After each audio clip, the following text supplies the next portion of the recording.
different sort of focus report tonight, a moment for a story that has touched us deeply and personally.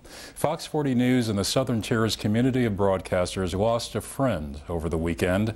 On Sunday, our chief engineer, Steve Miller, long a vital asset to this operation, died suddenly and unexpectedly. At Fox 40, we often knew Steve was walking down the halls before he would appear.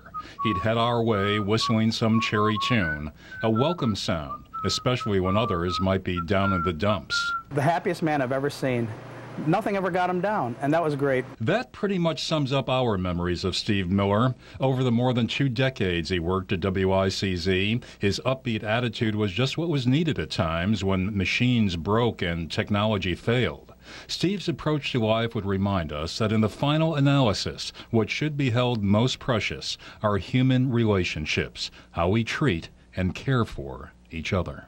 You know, he's a loving family man. He always talked about his son, Danny, and he was so proud when he went into Marywood, and he's always talking about the great meals Mrs. Miller always made for him, so he was a great guy. Originally from Long Island, Steve Miller graduated from Hofstra University, worked early in his career in Williamsport and Carbondale, and eventually came to the Tier, where he lived in Kirkwood with his wife Doreen and 19-year-old son Daniel, who was just beginning college. At a young 54 years old, he leaves behind family, friends, and a love for engineering, and an office that is shockingly empty now, suddenly without the big bright spirit that gladdened us all.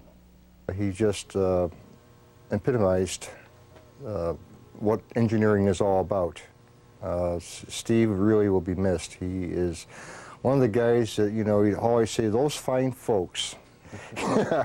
When things went wrong or things went right, Steve was kind of an easygoing guy that, you know, never took everything seriously, but, you know, tried to get the job done.